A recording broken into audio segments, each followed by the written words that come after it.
My family cut me off for marrying wrong. Now they want back in after meeting his parents. My father delivered the ultimatum 3 weeks before my wedding. He called at 9 p.m. on a Thursday while I was addressing invitations at my kitchen table, and his voice had that cold, controlled tone he used when he'd already made a decision and wanted me to know it was final. "If you marry this man, you are no longer part of this family," he said. No preamble, no explanation, just the declarative sentence that ended 26 years of being his daughter. I asked him why, and he laughed, but there was no humor in the sound, just contempt. "You know exactly why, Simone. We raised you better than this. We gave you every opportunity, sent you to the best schools, introduced you to the right people, and you chose to throw it all away for someone who works with his hands like common labor. Someone whose family probably can't even afford to contribute to the wedding. It's embarrassing." The word hung in the air between us like poison. Marcus and I had met 18 months earlier at a community garden project where I'd been volunteering as part of my nonprofit work. He was installing an irrigation system, his hands covered in dirt, explaining to a group of elderly Vietnamese gardeners how to maintain the water lines. He spoke to them with patience and respect, never once talking down or simplifying beyond what was necessary. When he smiled, his whole face transformed. I'd dated investment bankers and lawyers before, men my parents approved of. None of them had ever looked at anyone the way Marcus looked at those gardeners, like their knowledge and experience mattered as much as his technical skills. My mother got on the phone next. Her approach was different, softer, but somehow more cutting. "Sweetheart, your father and I just want what's best for you. You're making an emotional decision without thinking about your future. What happens when the novelty wears off and you're stuck with someone who can't provide the lifestyle you're accustomed to? What happens when you have children and realize you've trapped yourself in mediocrity?" She used the word mediocrity like it was a diagnosis, a disease I'd contracted that she desperately wanted to cure. I told them Marcus owned his own contracting business with 12 employees and steady contracts, that he'd put himself through technical school while supporting his younger sister after their mother died, that he was kind and thoughtful and made me happier than I'd been in years. My father's response was immediate and brutal. "Then you've made your choice. Don't expect us at the wedding. Don't expect any financial support. Don't expect to be included in family events or to have access to your trust fund. You are choosing him over us, so live with that consequence." The call ended, and I sat at my kitchen table surrounded by half-addressed invitations, my hands shaking so badly I couldn't hold the pen. Marcus came home from a job site an hour later and found me still sitting there in the dark. He didn't ask what happened, just pulled me into his arms and let me cry until there was nothing left. When I finally told him what my father had said, his jaw tightened, but his voice stayed steady. "We don't need them. We'll build our own family, better than the one you came from." My sister Valerie called the next morning. She was careful, like she was negotiating a hostage situation. "Dad's serious, Simone. He's already changed his will. Mom's devastated, but she won't go against him. If you just postpone the wedding, give it a few more months, maybe they'll calm down and we can figure something out." I asked her why I should have to postpone my wedding to placate our parents' snobbery. She sighed like I was being deliberately difficult. "Because they're family. Because Dad controls everything. Because you're making this harder than it needs to be." The next 3 weeks were a study in isolation. My parents returned the wedding invitation unopened. My brother Jeffrey stopped answering my calls and texts. My aunts and uncles, who'd been warm and present my whole life, suddenly became too busy to meet for coffee. Only my cousin Adrienne reached out, and that was to tell me she'd been advised not to attend the wedding if she wanted to remain in good standing with the family. She cried when she said it, but she didn't come. Marcus's family responded differently when they heard what had happened. His father, Ramon, a quiet man who ran a small restaurant supply business, showed up at our apartment with his wife Teresa carrying containers of homemade food. "Family who treats you like this isn't family," Ramon said in his careful English, his accent thick, but his meaning clear. "You have us now. We take care of our own." Teresa hugged me, and I broke down again, overwhelmed by the simple acceptance from people who barely knew me. The wedding happened on a Saturday afternoon in a small botanical garden. 53 people attended, none of them related to me by blood. Marcus's extended family filled 2/3 of the chairs. His sister Camilla was my maid of honor because I no longer had a sister willing to stand beside me. His cousin DJ walked me down the aisle because my father had made it clear he considered that honor revoked. When the officiant asked if anyone objected to the union, the silence felt defiant rather than awkward. We were surrounded by people who wanted us to be happy. The reception was in Ramon and Teresa's backyard, decorated with string lights and mismatched tables borrowed from neighbors. Someone's uncle played guitar while Teresa's sister coordinated the food with military precision. Marcus's grandmother, who spoke no English, held my hands and said something in Spanish that Camilla translated as, "You're one of us now. We don't abandon our children for stupid reasons." The old woman's eyes were fierce when she said it, daring me to argue. I changed my name legally. Simone Barrett became Simone Reyes. It felt like shedding a skin that had never quite fit. My father had always made a point of telling people I was a Barrett of the Connecticut Barretts, like our bloodline meant something beyond old money and older prejudices. Being a Reyes meant something different. It meant acceptance without conditions, belonging without performance. My parents' silence continued through the first year of my marriage. No birthday calls, no Christmas cards, no acknowledgement that I existed. My brother Jeffrey got engaged to a woman from a suitable family, and I learned about it through social media. Valerie had a baby, and I found out from a mutual friend who mentioned it casually, assuming I already knew. The exclusion was methodical and complete. They'd erased me from the family narrative like I'd never been born. Work became complicated. I'd been employed at my father's company, Barrett Holdings, in their nonprofit division. I loved the work, connecting donors with community programs, but my father was the CEO and ultimate decision-maker. 2 months after my wedding, I was called into HR and informed my position was being eliminated due to restructuring. The HR director couldn't meet my eyes when she handed me the severance package. I signed the papers in numb silence, knowing exactly why this was happening and having no recourse to fight it. Marcus tried to make jokes about me being a kept woman, but I could see the anger simmering beneath his attempts at lightness. He worked harder, took on more projects, insisted on covering all our expenses even though my severance would have helped. His pride was both admirable and frustrating. I found new work at a different nonprofit making half my previous salary, and we adjusted. Ate out less. Canceled subscriptions. Learned to budget in ways my upbringing had never required. It was humbling and clarifying in equal measure. Month 17 of the marriage brought an unexpected development. Marcus's business landed a major contract renovating a historic building downtown.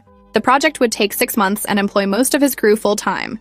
He came home with the signed contract and picked me up, spinning me around our small kitchen while laughing. "This changes everything," he said. "This is the kind of work that leads to bigger contracts. We're going to be okay. Better than okay." And the project went well until month 3 when Marcus got a call from the property owner. There'd been complaints filed with the city about permit irregularities. Nothing specific. Just enough ambiguity to require investigation and temporarily halt the work. Marcus spent 2 weeks dealing with inspectors and paperwork, proving that every permit was properly filed and approved. The delays cost him money and credibility. When the inspector finally cleared everything, he mentioned that the complaints had come from an anonymous source who seemed to have detailed knowledge of the project timeline. Marcus and I sat at our kitchen table that night, and I watched him connect the dots. His face went from confusion to realization to cold fury. "Your father did this," he said. It wasn't a question. I wanted to deny it, to believe my father wouldn't sabotage my husband's business out of spite, but I couldn't. It fit too perfectly with his pattern of punishing anyone who defied him. He'd cut me off financially. Now he was attacking Marcus's livelihood. The message was clear. Choosing me came with consequences. I called my father's office the next morning. His assistant said he was unavailable. I called his cell and it went straight to voicemail. I sent an email asking directly if he was behind the permit complaints. The email bounced back with an automated message saying his filters had blocked it. He'd programmed his system to reject anything from my address. The calculated cruelty of it took my breath away. Valerie finally answered when I called her cell. She sounded tired. "Simone, I can't be in the middle of this. Dad's made his position clear, and I have my own family to worry about. I can't risk making him angry." I asked if she knew about the permit complaints. The pause before she answered told me everything. "I don't know anything specific, but Dad mentioned that your husband's business practices might not withstand scrutiny. He said it would be unfortunate if someone looked too closely." The confirmation hit like a physical blow. My father was weaponizing his connections and resources to destroy Marcus's business. Not because Marcus had done anything wrong, but because punishing me financially hadn't been enough. He needed to demonstrate his power, to prove that defying him came with escalating costs. The pettiness of it was staggering. The danger of it was real. Marcus refused to be intimidated. He documented everything, hired a lawyer to review the complaints and his responses, made sure every future permit application was perfect. The project finished 2 months late and over budget, but it finished. The building owner was satisfied enough to provide a strong reference. Other clients appreciated Marcus's professionalism under pressure, but the damage lingered. The 2-month delay had forced him to turn down other projects. His reputation in the industry suffered whispers about reliability and complications. Year 2 of our marriage was harder. Money stayed tight. I took a second part-time job doing grant writing from home. Marcus worked 60-hour weeks trying to rebuild momentum. We were exhausted and stressed, and for the first time I understood what my mother had meant about novelty wearing off. Except it wasn't the novelty wearing off. It was fighting against sabotage and isolation while trying to build a life together. We argued more, struggled to find time for each other, felt the weight of my family's rejection in new and painful ways. Ramon and Teresa provided steady support. Sunday dinners at their house became a refuge. Teresa's cooking, Ramon's quiet wisdom, the easy affection of Marcus's extended family who gathered every week to share food and stories. His grandmother would pat my hand and say things in Spanish that I was slowly learning to understand. Los árboles fuertes crecen en tormentas. Strong trees grow in storms. I wanted to believe her. Month 23 brought a crisis.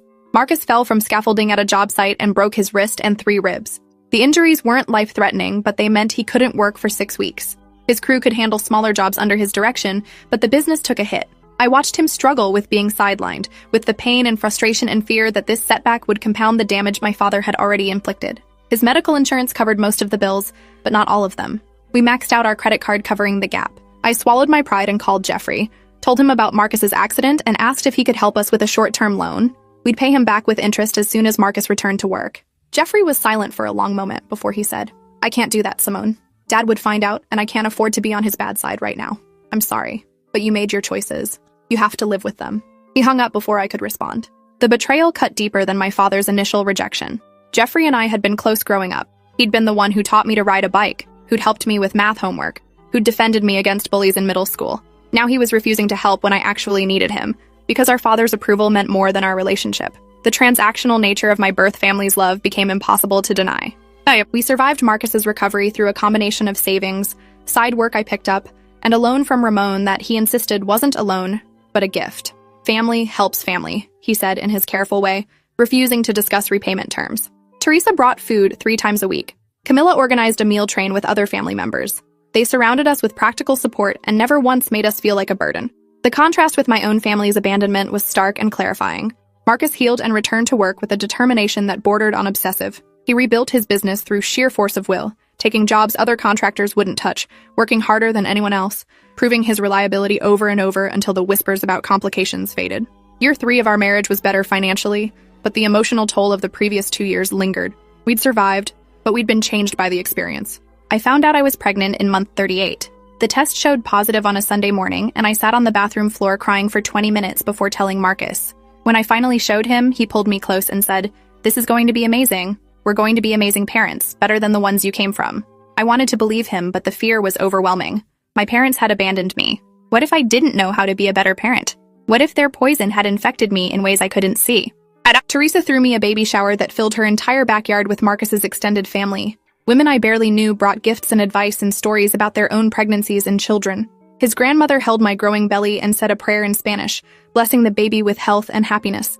The outpouring of love from people who'd known me less than 4 years was humbling. I thought about my mother who hadn't called in 3 years, who didn't know she was going to be a grandmother, who'd chosen pride over relationship. I sent my parents a letter announcing the pregnancy, not because I expected them to care, but because I wanted documentation that I'd tried. That when this child asked why they didn't know their maternal grandparents, I could honestly say I'd made the effort and been rejected. The letter came back marked, "Return to sender," in handwriting I recognized as my mother's. She'd received it and sent it back unopened. The message was clear. I was dead to them. So was their grandchild. Valerie called 2 weeks later. "Mom's upset that you told other people about your pregnancy before telling family." I laughed, a harsh sound that surprised us both. I tried to tell her. She sent my letter back unopened. She made her choice. Valerie sighed. She didn't know what was in the envelope. She thought it was another attempt to guilt trip them about the wedding. "You should try calling." I asked why I should be the one making effort when I'd been the one cut off for loving the wrong person. Valerie had no answer. Our daughter Maya was born on a Wednesday in April. 8 pounds, 6 ounces, perfect and healthy and ours. Marcus cried when they placed her in his arms. Teresa and Ramon came to the hospital within hours. His grandmother held Maya and cried, whispering blessings in Spanish. Camilla took approximately 1,000 photos. The waiting room filled with Marcus's family celebrating this new life. My side of the family remained conspicuously absent. I made one more attempt. Sent my parents a birth announcement with Maya's photo and details. This one wasn't returned, but there was no response either. The silence continued unbroken. My daughter would grow up without knowing half her genetic family because they'd decided her father wasn't good enough. The injustice of it made me physically ill some days. Other days, I was grateful Maya would never experience their conditional love. Motherhood consumed the next year. Maya was colicky and demanding, and I loved her with a fierceness that frightened me. Marcus was a hands-on father, changing diapers at 3 a.m. and walking the floor with her when she wouldn't sleep. We were exhausted and broke and happier than we'd been since the wedding. Teresa taught me to cook traditional recipes. Ramon built Maya a crib with his own hands. The family that had embraced me continued surrounding us with practical love. Marcus's business finally turned a real profit in year 4 of our marriage. The historic building project had led to 3 more renovations. His reputation had recovered. He hired 2 more employees and rented proper office space instead of working from our apartment. We moved to a small house with a yard for Maya to play in. Nothing extravagant, but ours. Built on his work and my determination, untainted by my father's money or approval. The call came on a Saturday morning when Maya was 18 months old. An unknown number that I almost didn't answer. Valerie's voice sounded strange when I picked up. "Simone, I need you to listen without hanging up. Something's happened and Mom wants to talk to you. I asked what had happened and why she thought I'd care after 4 years of silence. Valerie's voice dropped to barely a whisper. Just please. She needs to talk to you. My mother's voice when she got on the phone was different, smaller somehow. She asked how I was, and I said fine, waiting for the real reason she'd called. She asked about Marcus and Maya. I gave minimal responses. Finally, she said, I saw Marcus's parents last week at a charity gala. They were presenting a check to a children's hospital, a substantial check. Ramon apparently sits on the hospital board and has been a major donor for years. Teresa runs a foundation that provides meals to food-insecure families. They were receiving an award for their community service. The words came out stilted, like she was reading from a script she hadn't written. I felt something cold settle in my chest. So you're calling because you realized Ramon and Teresa Reyes are philanthropists? That they're the kind of people you consider respectable? Is that what it takes for you to acknowledge I exist? My mother tried to interrupt, but I kept going. You cut me off because you thought Marcus came from nothing, because you assumed his family was beneath yours. Now you find out they give away more money than you spend on country club fees, and suddenly I'm worth talking to again? My mother's voice turned defensive. We didn't know. If you'd told us about his parents' background, things might have been different. The statement was so absurd I started laughing. His parents' background?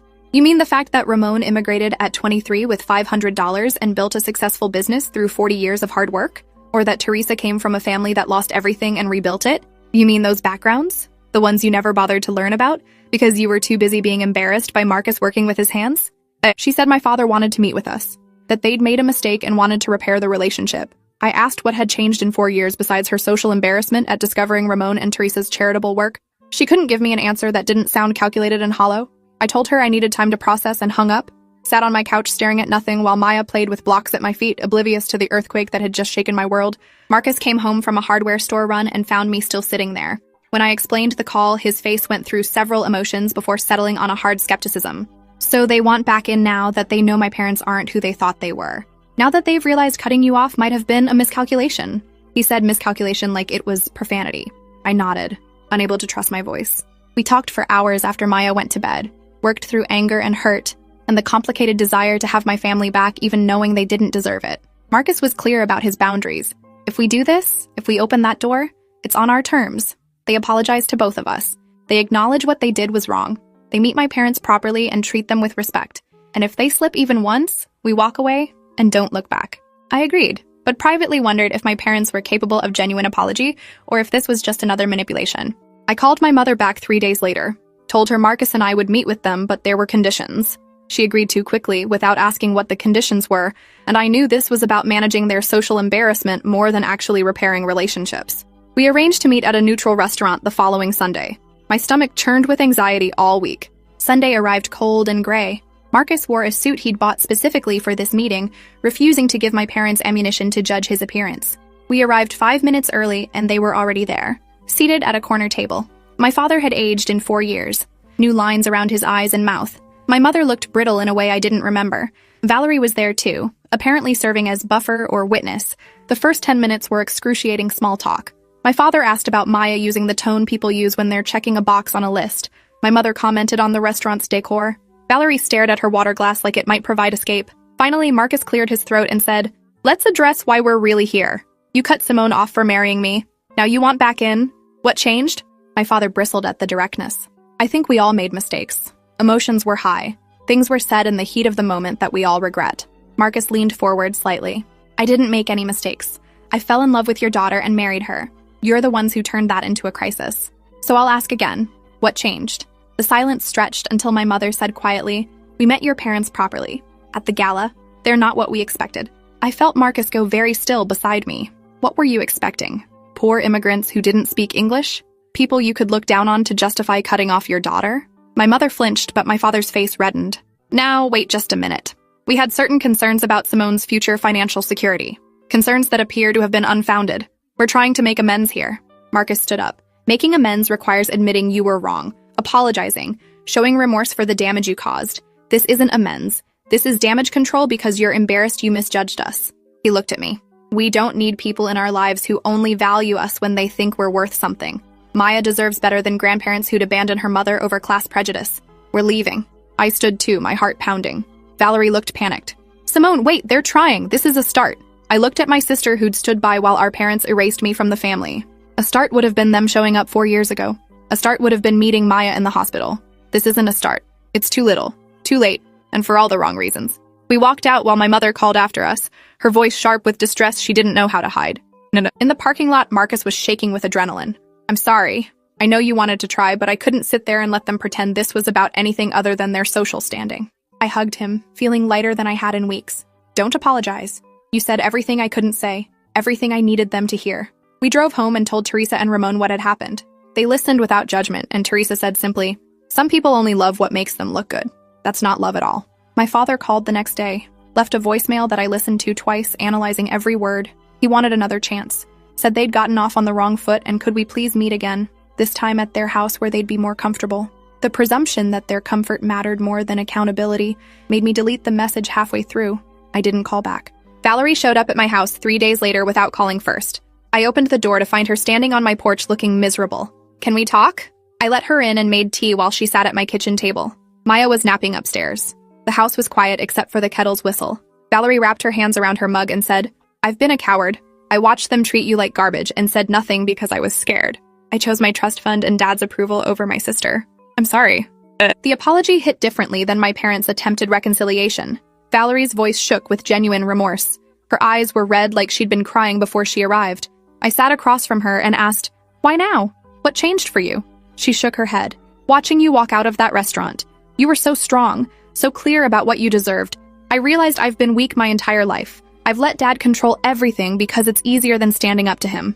But it's cost me you, and it's cost Maya a relationship with her aunt." We talked for 2 hours. She told me about life in the family after I left, how Jeffrey had become more rigid, trying to be the perfect son to fill the gap I'd left, how my parents spoke about me in clinical terms, like I was a problem they'd solved by cutting me loose, how holidays felt hollow with my absence. She cried when she talked about watching Maya through social media posts from mutual friends, knowing she'd missed the first 18 months of her niece's life because she'd been too afraid to defy our parents. I asked what she wanted now, and she said honestly, "I want my sister back. I want to know Maya. I want to stop being the person who chose money and approval over love. I know I don't deserve it after standing by for 4 years, but I'm asking anyway." I looked at this woman who'd been my closest friend growing up, who'd abandoned me when I needed her, who was now asking for a chance I wasn't sure I could give. Maya started crying upstairs. I went to get her, and when I came back down with my daughter on my hip, Valerie's face crumpled. "She looks like you did at that age." I let Valerie hold Maya, watched my sister's careful gentleness with this niece she was meeting for the first time. Maya studied Valerie with the serious suspicion toddlers have for strangers, but didn't cry. After a few minutes, she reached for Valerie's necklace and Valerie laughed, a sound I hadn't heard in years. I told her, "If you want back in, it has to be real. You can't disappear again if Dad gets angry. You can't choose their approval over showing up for Maya. She deserves better than conditional family." Valerie nodded, still holding Maya. "I understand. I'll prove I'm serious, however long it takes." She started coming over every Sunday afternoon. At first, I watched her carefully, waiting for signs she'd retreat to the safety of our parents' approval. But she kept showing up, brought age-appropriate toys, learned Maya's schedule and preferences, asked about my life with genuine interest. Slowly, cautiously, we rebuilt trust. My parents' attempts to reconnect continued. My father sent flowers with a card that said, "Family forgives." I sent them back with a note that said, "Family doesn't abandon." My mother called repeatedly until I blocked her number. They showed up at Ramon and Teresa's restaurant one evening, apparently hoping to run into us, but Ramon politely informed them we weren't there and they weren't welcome to wait. The attempted manipulation through various channels was exhausting. Jeffrey called after 6 weeks of radio silence from me. He said our parents were hurt and confused by my refusal to reconcile, that they'd made a genuine effort and I was being stubborn. I asked if he remembered refusing to loan me money when Marcus was injured. The silence on his end was long.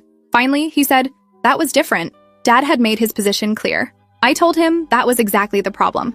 Our parents' positions had always mattered more than relationships, and I was done living under that conditional love. Marcus's business continued growing. He landed a contract for a new medical building that would take 8 months and employ 15 people. The irony wasn't lost on us. My father had tried to sabotage Marcus's career and instead had forced him to become more careful, more professional, more determined. The obstacles had made him stronger. Marcus hired a business manager and a proper accountant, moved into a larger office, started turning down smaller jobs to focus on substantial projects. Success felt sweeter because we'd earned it despite the sabotage, not because of family connections. Year 5 of our marriage brought unexpected developments. Ramon had a health scare that landed him in the hospital for a week. Marcus and I visited daily, along with what felt like his entire extended family. The waiting room was always full of Rhea's relatives bringing food, telling stories. supporting Teresa through her worry. My parents never visited anyone in the hospital unless it was socially required. The contrast in how these two families operated couldn't have been clearer. Ramon recovered and threw himself back into his charitable work with renewed intensity. Teresa joked that she'd created a monster, but her eyes were proud. I learned more about their history through those weeks. How Ramon had worked 3 jobs while building his business. How Teresa had started cooking for elderly neighbors and turned it into a foundation that now served thousands. How they'd given back to the community that had given them opportunity. Their wealth was substantial, but they wore it quietly, focused on impact over image. My mother showed up at my house unannounced one Saturday morning. Marcus was at a job site. Maya and I were making pancakes when the doorbell rang. I opened the door and there she was, perfectly dressed and carefully made up, looking profoundly uncomfortable. "I need to talk to you," she said. I almost closed the door, but something in her face stopped me. I let her in, but didn't offer coffee or comfort. She sat at my kitchen table while Maya ate pancakes with intense concentration, getting syrup everywhere. My mother watched her granddaughter with an expression I couldn't read. Finally, she said, "I've been going to therapy. Your father doesn't know. I've been working through some things about my own parents and how they raised me, about class and value and what I was taught to prioritize." She paused, watching Maya try to use her fork properly. "I was taught that certain people mattered and others didn't, that appearances and social standing were more important than character. I taught you the same things." I waited, not willing to make this easier for her. She continued, "I met Marcus's parents properly last month, had lunch with Teresa at her foundation. She showed me what they do, the families they help, the lives they've changed. And I realized I'd been so focused on what Ramon and Teresa looked like on paper that I never saw who they actually were, never bothered to learn. And I did the same thing to Marcus, judged him based on assumptions and prejudices without ever giving him a chance." And Maya finished her pancakes and climbed down from her chair, wandering over to her toy box. My mother watched her move and said, "She's beautiful. I've missed so much." Her voice cracked on the last word. I said, "Yes, you have. By choice." She nodded, tears sliding down her carefully made-up face. I know it was my choice. Your father's choice. And we were wrong. I'm not here to make excuses. I'm here to say, I'm sorry for cutting you off, for making you choose, for missing these years with you and Maya, for teaching you that love was conditional when it should have been absolute. The apology was more than I'd expected, but I wasn't ready to accept it. What about Dad? Is he sorry too, or is this just you trying to clean up the mess on your own? She wiped her face, careful not to smear her makeup. Your father is complicated. He's struggling with admitting he was wrong. His pride is involved, but he's seen the photos from the hospital gala, seen Ramon and Teresa's foundation work featured in the business journal. It's forced him to reconsider some assumptions. I laughed bitterly. So he's sorry because your social circle now respects Marcus's family, not because cutting off his daughter was cruel, just because it was bad judgment that made him look foolish. My mother flinched but didn't argue. That's part of it. I won't lie to you. Your father cares deeply about appearances and reputation, but there's also been guilt, especially when he learned you'd tried to reach out when Maya was born and we rejected it. That's bothered him more than he'll admit. I asked what she wanted from this conversation. She looked at Maya playing with blocks on the floor. I want to know my granddaughter. I want to repair what I broke with you. I want to be better than I was raised to be. I don't expect you to forgive me immediately, but I'm asking for a chance to prove I've changed. I told her I needed time to think and discuss it with Marcus. She accepted that. Asked if she could hug Maya goodbye. I said no, that Maya didn't know her and I wouldn't confuse her with strangers making claims about being family. My mother looked hurt but nodded and left without arguing. After she was gone, I sat on the floor with my daughter and cried while she patted my face, trying to comfort me in the way toddlers do when they sense distress. Marcus came home to find me still on the floor, Maya napping against my shoulder. I told him about my mother's visit and watched him process the information. His first instinct was to protect. To say no, they'd had their chance and wasted it. But after a long pause, he said, "It's your family, your decision. I'll support whatever you choose. But I need to know they won't hurt you again, that they won't hurt Maya. If we open this door, they have to respect our boundaries completely." Valerie came over that evening and I told her about our mother's visit. She wasn't surprised. Mom's been different lately, more reflective, less concerned with what other people think. I don't know if it's the therapy or age or genuine remorse. Maybe all three. I asked if Dad was changing too. Valerie shook her head. Dad's still Dad. He's trying to understand why his money and connections didn't fix this, but I don't think he fully grasps what he did wrong beyond miscalculating Marcus's family's standing. We decided to meet with both my parents, but this time at Ramon and Teresa's house, on our territory with our support system present. The symbolism wasn't subtle, but it mattered. My parents would have to come into a space that represented the family they'd rejected, would have to interact with Ramon and Teresa as equals, not as charity cases or social climbing opportunities. The meeting was scheduled for the following Sunday afternoon. That week felt interminable. I practiced what I wanted to say. Marcus prepared himself for potential confrontation. Teresa cooked enough food to feed 20 people, even though only 8 would be there. Ramon made sure his English was sharp, refusing to give my father any excuse to dismiss him. The tension in everyone's preparation was palpable. Sunday arrived sunny and warm. My parents pulled up exactly on time, my father's expression carefully neutral, my mother visibly nervous. Teresa welcomed them at the door with graciousness that put me to shame. She offered refreshments, showed them to the living room, made small talk about the weather. Ramon shook my father's hand firmly, not deferential, but not aggressive. They established themselves as hosts, not supplicants. We all sat in Ramon and Teresa's comfortable living room, surrounded by family photos and evidence of a life well lived. My father looked around with an expression that might have been appreciation or assessment. My mother focused on Maya, who was playing with blocks in the corner, supervised by Camilla. The silence stretched until Marcus said, "We're here to establish ground rules. If you want back into Simone and Maya's lives, here's what that looks like." He outlined our terms. Complete apology with acknowledgement of specific harms. Respect for both families equally, with no hierarchy implied. No financial strings attached to relationships. No interference in how we raise Maya. Weekly therapy sessions for my father addressing his classism and controlling behaviors. My father's face darkened with each point. When Marcus finished, my father said, "These seem excessive. We're willing to admit mistakes were made on both sides." Ramon spoke for the first time, his accent careful but his words clear. "No mistakes on both sides. Only one side made mistakes. My son married your daughter with love and respect. You responded with rejection and cruelty. That is all." The room went silent. My father stared at Ramon like he'd been slapped. Ramon continued, "You want now to repair because you learn we are successful. But we were successful before. You did not care to know. You judged without knowing. That is your failure." Teresa added, "In our culture, family is everything. We would never abandon a child for choosing love. This is not normal. This is not acceptable. If you want to be part of Maya's life, you must understand you failed your daughter. Failed her completely. And you must do better." My mother was crying quietly. My father's jaw worked like he was grinding his teeth. Jeffrey and Valerie, who'd come as witnesses, looked uncomfortable. I found my voice. "Everything Marcus listed isn't negotiable. Those are the minimum requirements for access to my family. You'll apologize specifically for cutting me off, for sabotaging Marcus's business, for returning my letters unopened, for missing Maya's birth. You'll acknowledge you were wrong without qualifications or excuses. You'll respect Ramon and Teresa as equals, not judge them based on nationality or language or anything else. And you'll prove through consistent actions over months that you've changed. One slip, one condescending comment, one attempt at control, and we're done. Permanently." My father stood up. "I won't be dictated to by my own daughter, or lectured by people who don't understand our family dynamics." He headed for the door. My mother stood too, but didn't follow him. She looked at me and said, "I accept your terms. All of them. I'll do the work. I'll earn my way back." She looked at my father. "With or without you." The shock on his face was almost comical. In 40 years of marriage, she'd apparently never contradicted him publicly. My father stared at her like he didn't recognize her. "Eleanor, we're leaving." She shook her head. "No, you're leaving. I'm staying. I'm meeting my granddaughter properly. I'm apologizing to my daughter and her husband. I'm learning to be better than I was raised to be. You can join me or not, but I'm done choosing your pride over our children." The transformation in her posture was visible. She'd been brittle when she arrived. Now she stood taller, more solid. My father looked around the room at all of us watching him. At Ramon and Teresa, who'd held firm boundaries.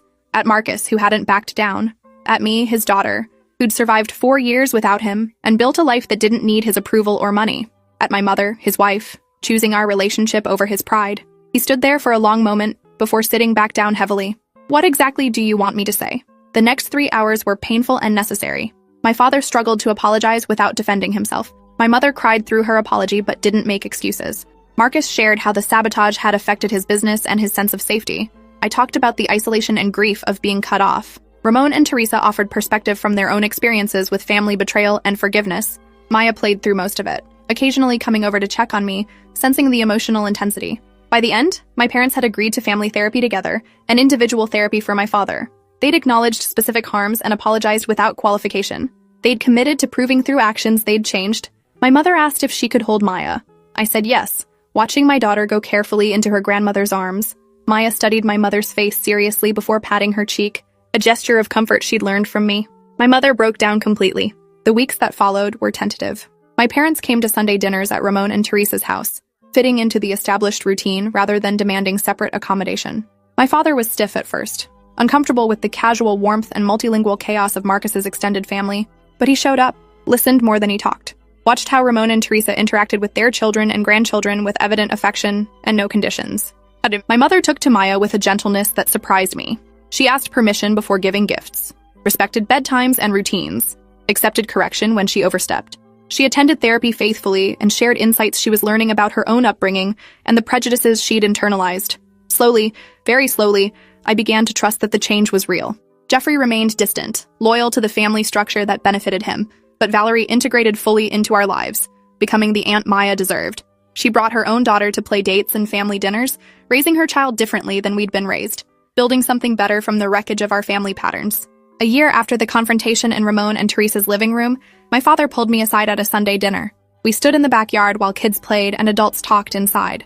He looked older, tired, but somehow more real. I was wrong, he said. Not just about Marcus or his family, about everything.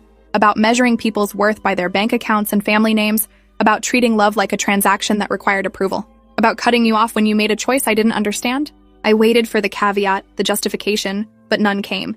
He continued, I missed 4 years of your life, Maya's early years. I can never get that back. And it was my fault, not yours, not Marcus's, mine. His voice broke slightly. I'm grateful you gave me another chance. More grateful than I know how to express. I'm trying to be better, to be the father you deserved all along. I hugged him then, the first physical contact we'd had in 5 years.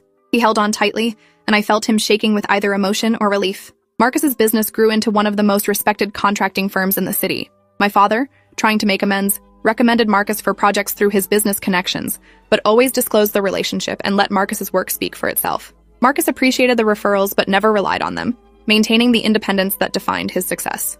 Maya grew up surrounded by 2 families who loved her completely. She learned Spanish from Ramon and Teresa, practical skills from Marcus, compassion from watching her grandmother's transformation. She never knew a time when her maternal grandparents weren't present, but she grew up hearing the story of how family can be lost and rebuilt through accountability and change. Years later, at Maya's 8th birthday party, I watched my father talking with Ramon, 2 men who'd started as adversaries now friends through the bridge their children had built. My mother played with Maya, truly present in a way she'd never been with me as a child. Valerie's daughter and Maya ran through the yard like sisters. Marcus stood with his crew, men who'd become loyal employees because he treated them with dignity and paid them fairly. Teresa came to stand beside me, watching the celebration. You did good, she said in her careful English. You stood strong when it was hard. You demanded respect. You built something beautiful from something broken. I leaned into her, this woman who'd accepted me when my own mother had rejected me. We all did, I said. All of us together. She squeezed my hand. Yes, all of us. That's what family means. The past couldn't be undone. The 4 years of abandonment and pain would always be part of our story. But we'd built something better on the other side. A family that valued character over connections. That measured worth by kindness rather than bank accounts. That understood belonging was earned through presence and respect, not demanded through obligation or blood. My parents had learned too late that the family they rejected was exactly the family they needed, and we'd learned that sometimes the greatest strength is knowing what you deserve and refusing to settle for less. Thanks for watching till the end. Make sure to subscribe and like to not miss the next story.